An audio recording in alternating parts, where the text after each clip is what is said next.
नमस्कार। आज हम पढ़ेंगे ब्लूम की टैक्सोनॉमी। ब्लूम्स टैक्सोनॉमी या शिक्षण के उद्देश्य। ब्लूम के शिक्षण के उद्देश्य। ब्लूम ने अपने शिक्षण संबंधी उद्देश्य, शैक्षिक उद्देश्यों के संबंध में उन्होंने कुछ वर्गीकरण किए थे, उसके बारे में हम आज अध्ययन करेंगे। इन्हीं शैक्षिक उद्देश्यों का वर्गीकरण, ब्लूम की टैक्सोनॉमी। शिक्षण उद्देश्य लर्निंग ऑब्जेक्टिव या ब्लूम्स टैक्सोनॉमी इसको कहते हैं, टैक्सोनॉमी ऑफ एजुकेशन ऑब्जेक्टिव भी कहते हैं। ब्लूम ने ज्ञानात्मक पक्ष, भावात्मक पक्ष और मनोक्रियात्मक पक्ष, इन तीनों पक्षों के आधार पर कुछ वर्गीकरण किए थे। किस प्रकार से वर्गीकरण किए, इसके बारे में हम विस्तार से अध्ययन आज करेंगे। सबसे पहले हम शैक्षिक उद्देश्यों का वर्गीकरण क्या है, इसके बारे में पढ़ेंगे कि शैक्षिक उद्देश्यों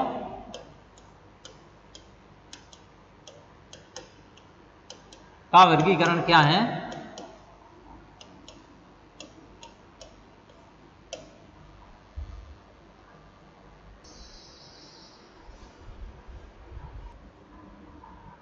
शैक्षिक उद्देश्यों के वर्गीकरण के अंतर्गत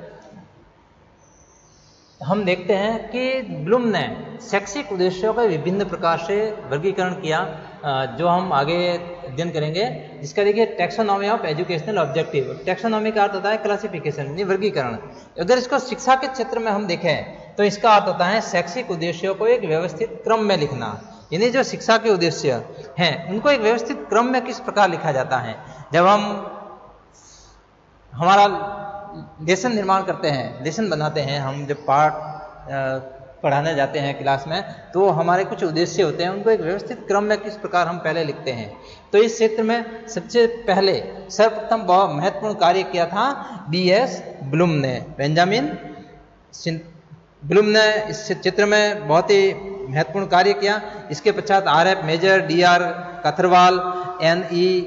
क्रॉनलैंड और B.B. मार्शिया ने भी इसमें काम किया। ब्लूम के शैक्षिक उद्देश्यों का जो वर्गीकरण है, उन्होंने 3 आधार पर वर्गीकरण किया: ज्ञानात्मक आधार पर, भावात्मक आधार पर और क्रियात्मक आधार पर। कहीं कहीं आपको मनोगत्यात्मक पक्ष भी मिल जाएगा। क्रियात्मक पक्ष की जगह हिंदी में मनोगत्यात्मक पक्ष, आप इंग्लिश में याद रखिए साइकोमोटर डोमेन। ज्ञानात्मक पक्ष यानी कॉग्निटिव डोमेन, भावात्मक पक्ष अफेक्टिव डोमेन, क्रियात्मक पक्ष साइकोमोटर डोमेन। आप तो ये 3 पक्ष में इन्होंने 3 पक्षों का वर्गीकरण किया। सबसे पहले ब्लूम ने जब शैक्षिक उद्देश्यों का वर्गीकरण किया तो उन्होंने इस 3 पक्षों को महत्वपूर्ण माना। मानव के इन 3 पक्ष को महत्वपूर्ण मानते हुए उन्होंने इन तीनों पक्षों का, बेंजामिन ब्लूम ने इन तीनों पक्षों का शिकागो विश्वविद्यालय में इन्होंने, बेंजामिन ब्लूम चूंकि शिकागो विश्वविद्यालय में लगे हुए थे इसलिए वहां पर इन्होंने ये काम किया। शिकागो विश्वविद्यालय याद रखना, शिकागो विश्वविद्यालय के अंतर्गत इन्होंने ये कार्य किया। 1964 में, 1956 में तो ज्ञानात्मक पक्ष का, 1956 में ज्ञानात्मक पक्ष का B.S. ब्लूम ने,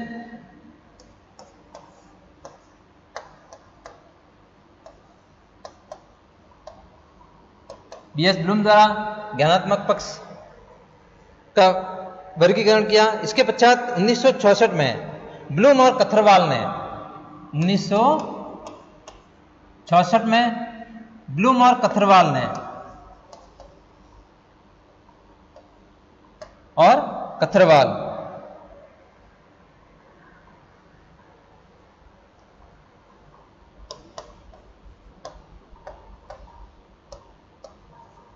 ब्लूम और कथरवाल ने, और इसके पश्चात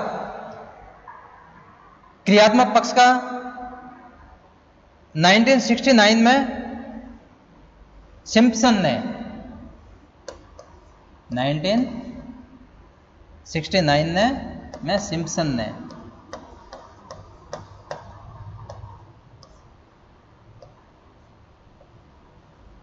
ने, इसका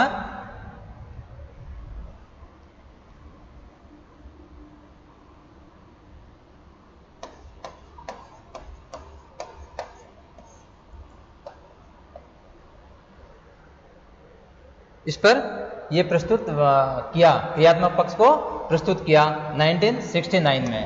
तो इस प्रकार से इन्होंने इन तीनों पक्षों को प्रस्तुत किया और मानव के तीनों पक्षों को किस प्रकार मानव सीखता है, किस प्रकार से मानव के अंदर ज्ञान आता है, ये इन्होंने शिकागो विश्वविद्यालय में इस पर कार्य किया।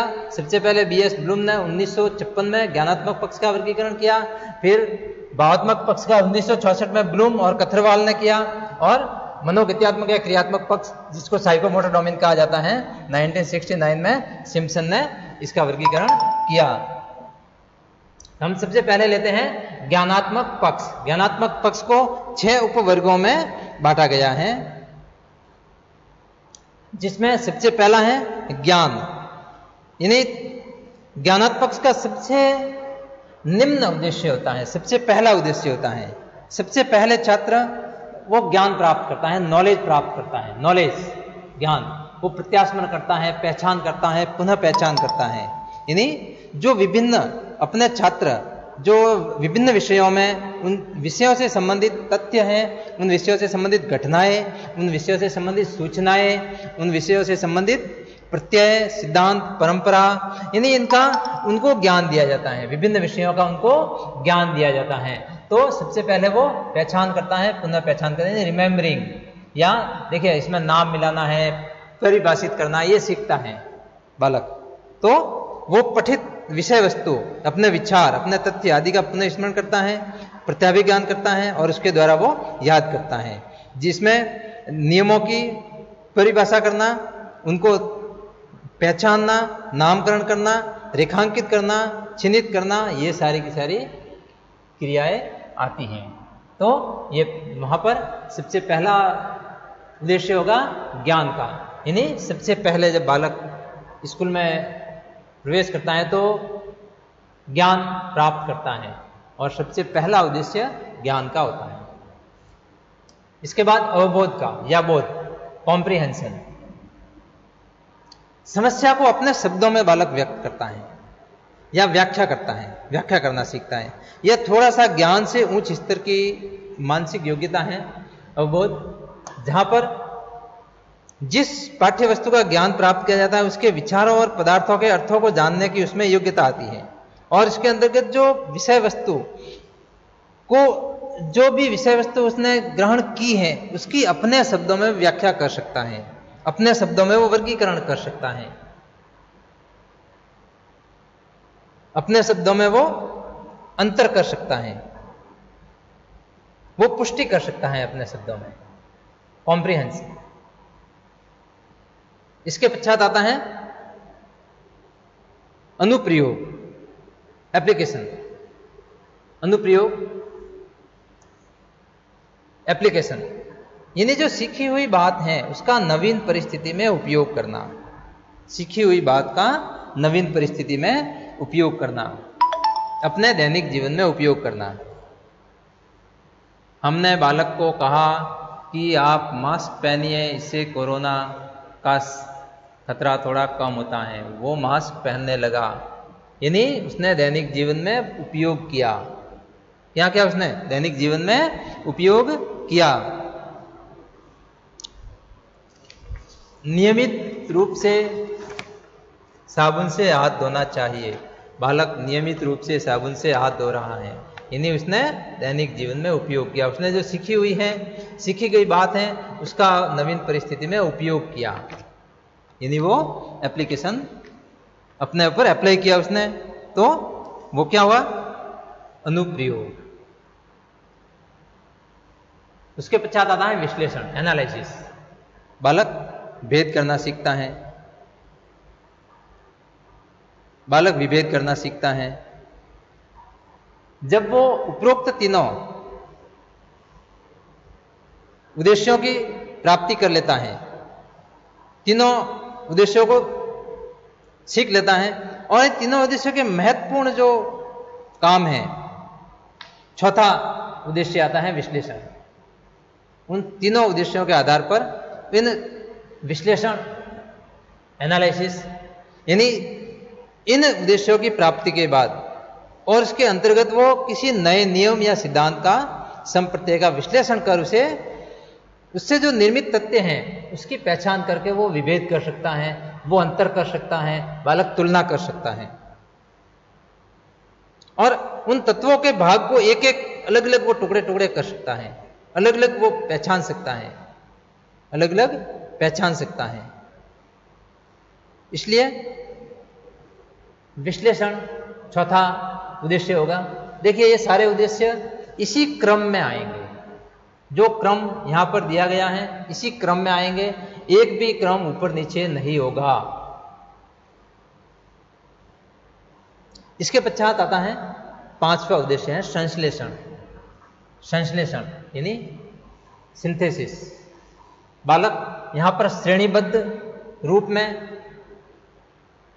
श्रेणीबद्ध कर सकता है किसी सीखी गई बात को, वो योजना बना सकता है, सारणी बना सकता है, यानी अलग अलग विचारों से एक नया विचार पैदा कर सकता है।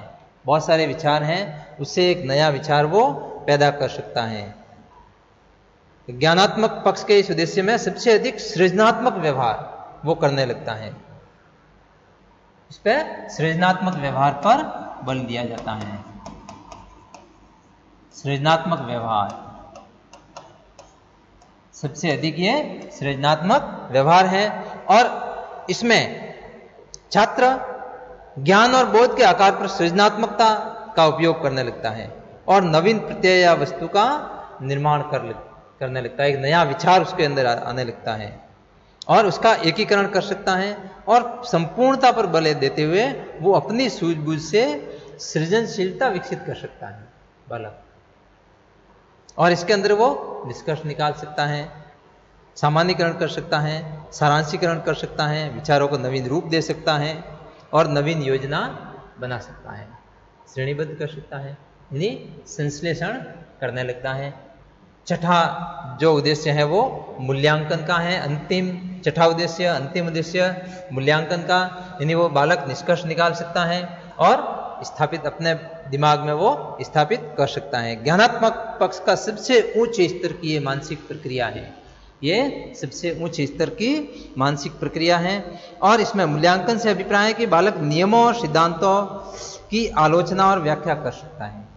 जो नियम सिद्धांत हैं उसकी व्याख्या वो कर सकता है, आलोचनात्मक व्याख्या कर सकता है, यानी वो किसी चीज को समझकर उसके अच्छे और बुरे दोनों पक्षों को वो समझ सकता है, उसका मूल्यांकन वो उस रूप में कर सकता है। और पाठ्य वस्तु के जो नियम हैं, जो सिद्धांत हैं और उसके तथ्य के संबंध में जो आलोचनात्मक दृष्टिकोण अपनाया जाता है और इस उद्देश्य में उसी पर बल दिया जाता है और इसके अंतर्गत छात्र व्याख्या कर सकता है, निर्णय ले सकता है, अपना तर्क प्रस्तुत कर सकता है, तर्क देना, तर्क प्रस्तुत कर सकता है, वो मूल्यों का निर्धारण कर सकता है,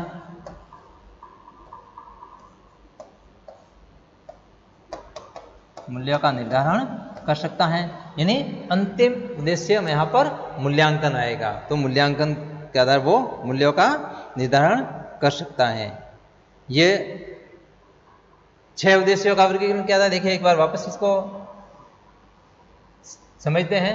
शिक्षण के उद्देश्य, जो जब हम पढ़ाने जाते हैं तो हमारे क्या उद्देश्य होने चाहिए।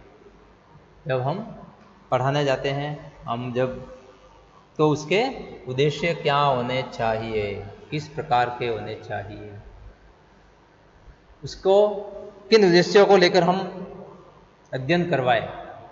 तो ब्लूम ने सबसे पहले शिक्षण के उद्देश्य निर्धारित किए थे, लर्निंग ऑब्जेक्टिव। इसको ब्लूम की टैक्सोनॉमी कहा जाता है या ब्लूम की वर्गीकी भी कहा जाता है। इसके आधार पर इन्होंने ज्ञानात्मक पक्ष के 6 उद्देश्य बनाए। ज्ञान, अवबोध, अनुप्रयोग, विश्लेषण, संश्लेषण और मूल्यांकन। सबसे पहला है ज्ञान, अवबोध, अनुप्रयोग, विश्लेषण,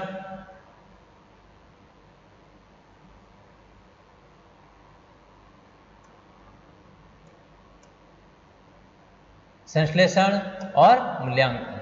इसके पश्चात भावात्मक पक्ष, इसमें उद्दीपन, कार्य करना, नियंत्रण सामंजस्य स्थापित करना, स्वाभाविकरण और आदत निर्माण। और मनोक्रियात्मक पक्ष के अंतर्गत अधिग्रहण, अनुक्रिया, मूल्य आंकना, संधारण करना, इसको हम अलग अलग विशेष रूप से हम अलग अलग आगे पढ़ेंगे। व्यवस्थापन करना और चित्रीकरण करना, ये इन उद्देश्यों को किस प्रकार इन्होंने प्रस्तुत किया कि शैक्षिक उद्देश्यों का वर्गीकरण। सबसे पहले अपन इसको देखने के लिए, पढ़ने के लिए हमें समझना पड़ेगा कि शैक्षिक उद्देश्यों का वर्गीकरण है क्या। हमें इसको समझने से पहले ये समझना होगा कि शैक्षिक उद्देश्यों का वर्गीकरण है क्या। तो देखिए, शिक्षण उद्देश्यों का कार्य, शैक्षिक कार्य है वह शैक्षिक कार्य जिसके द्वारा छात्रों के व्यवहार में परिवर्तन लाने का प्रयास किया जाता है, यानी व्यवहार परिवर्तन, व्यवहारगत परिवर्तन। व्यवहारगत परिवर्तन लाने का प्रयास किया जाता है। और व्यवहारगत परिवर्तन लाने का प्रयास इसमें किस प्रकार करे, तो इसमें सबसे महत्वपूर्ण योगदान ब्लूम का था। ब्लूम ने सबसे पहले तीन पक्षों, जीवन के तीन पक्षों, ज्ञान, भावना और कर्म के आधार पर, मानव की ज्ञान, मानव की भावना और मानव के कर्म के आधार पर इनको विकसित किया ब्लूम ने। एक तो ज्ञान, भावना और कर्म, इन तीन आधार पर ब्लूम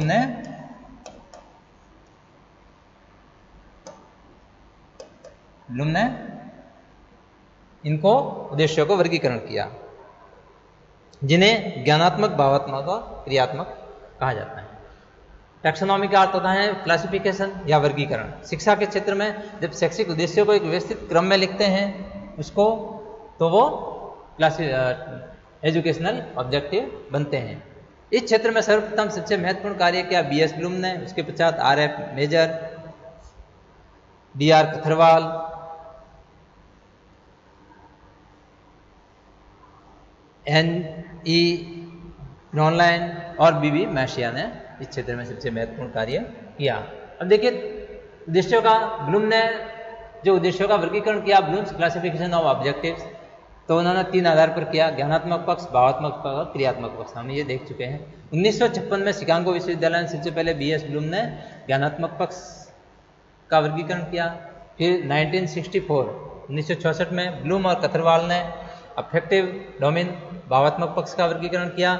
और 1969 में सिम्पसन ने क्रियात्मक पक्ष, साइकोमोटर डोमेन, मनोगत्यात्मक पक्ष, साइकोमोटर डोमेन का वर्गीकरण प्रस्तुत किया। सबसे पहला ज्ञानात्मक पक्ष के अंदर ज्ञान, जिसके अंदर बालक सबसे पहले ज्ञान लेता है, प्रत्यास्मरण करता है, पहचान करता है, पुनः पहचान करता है, यानी रिमेम्बरिंग करता है, वो नाम मिलाना सीखता है, परिभाषित करना सीखता है। उसके बाद अवबोध का उद्देश्य आता है, या बोध का कॉम्प्रिहेंशन, वो समस्या को अपने शब्दों में व्यक्त कर सकता है। जो कि ये सारे के सारे जो ज्ञानात्मक पक्ष के हैं वो मानसिक पक्ष, यानी उसके दिमाग किस प्रकार, वो अपने दिमाग का उपयोग किस प्रकार करता है, अपने मानसिक पक्ष का उपयोग किस प्रकार करता है, उसके आधार पर है। फिर अनुप्रयोग आता है, एप्लीकेशन, वो किस प्रकार अप्लाई करता है, जो सीखी हुई बात है उसको किस प्रकार अप्लाई करता है, यानी वो सीखी बात को नवीन परिस्थिति में वो उपयोग किस प्रकार करता है, दैनिक जीवन में वो उपयोग किस प्रकार करता है। नेक्स्ट है विश्लेषण, एनालिसिस, यानी भेद करता है, वो भेद किस प्रकार करता है, अंतर किस प्रकार करता है, तुलना करना सीखता है। विश्लेषण के जब वो सीखता है तो वो भेद करना सीखता है, अंतर करना सीखता है और तुलना करना सीखता है। फिर संश्लेषण के अंदर सिंथेसिस में श्रेणीबद्ध करना सीखता है, वो योजना बना सकता है, वो सारणी बना सकता है, यानी अलग अलग विचारों से एक नया विचार पैदा कर सकता है, उसमें सृजनात्मक व्यवहार आने लगता है। और मूल्यांकन के अंदर, इवैल्यूएशन के अंदर वो निष्कर्ष निकाल सकता है, वो किसी चीज़ को स्थापित कर सकता है, वो तर्क वितर्क कर सकता है, मूल्य निर्धारण कर सकता है, ये सारी चीज़ें आती हैं। अब देखिए, इसके अंदर मैं आपको एक बात यहाँ पर मैं आपको एक समझाना चाहता हूँ इसमें, कि देखिए ज्ञानात्मक पक्ष, भावात्मक पक्ष और क्रियात्मक पक्ष, यानी यहाँ पर आप तीन पक्ष अलग अलग देख रहे हैं। अब देखिए इसको किस रूप में होते हैं ये तीन पक्ष। हम यदि एक प्रश्न है कि यदि बालक मानसिक गतिविधियों में तो बहुत अच्छा है, विद्यालय में मानसिक गतिविधियां वो बहुत अच्छी तरह से करता है, यानी अच्छा पढ़ लेता है, अच्छे उसके प्रश्नों के उत्तर दे देता है, क्लास में वो अच्छे नंबर लाता है, वो सब मानसिक गतिविधियां अच्छा है। लेकिन वो शारीरिक क्रियाओं में भाग नहीं लेता, लेकिन वो शारीरिक क्रियाओं में भाग नहीं लेता। तो उसका कौन सा पक्ष मजबूत होगा? ज्ञानात्मक पक्ष। एक प्रश्न हम ये कर सकते हैं कि किसी बालक का व्यवहार तो अच्छा है, लेकिन वो विद्यालय में न तो मानसिक क्रियाओं में भाग लेता है और न ही शारीरिक क्रियाओं में भाग लेता है। न तो मानसिक क्रियाओं में भाग लेता है, न शारीरिक क्रियाओं में भाग लेता है। उसका व्यवहार अच्छा है, वो अनुशासित है, वो हर रोज टाइम से आता है, अनुशासित है, कक्षा में अनुशासित तरीके से बैठता है, यानी उसका भावात्मक पक्ष मजबूत है, यानी उसका भावात्मक पक्ष मजबूत है। देखिए ये प्रश्न कंपटीशन एग्जाम में आए हुए हैं, इस प्रकार के प्रश्न। एक हम ये कह सकते हैं कि बालक का व्यवहार अच्छा है, बालक पढ़ने में भी अच्छा है, वो शारीरिक क्रियाओं में भाग नहीं लेता, तब तो वो क्रियात्मक पक्ष उसका मजबूत होगा। लेकिन अगर वो शारीरिक क्रियाओं में भी अच्छा है, इसका भावात्मक पक्ष यानी वो व्यवहार में भी अच्छा है, लेकिन क्लास में वो जब बैठता है तो क्लास में उत्तर नहीं दे पाता पूछे गए प्रश्नों का, वो क्लास में अच्छे नंबर नहीं ला पाता, यानी उसका ज्ञानात्मक पक्ष मजबूत नहीं है, भावात्मक पक्ष और क्रियात्मक पक्ष मजबूत है। तो इसलिए ये तीनों अलग अलग हैं।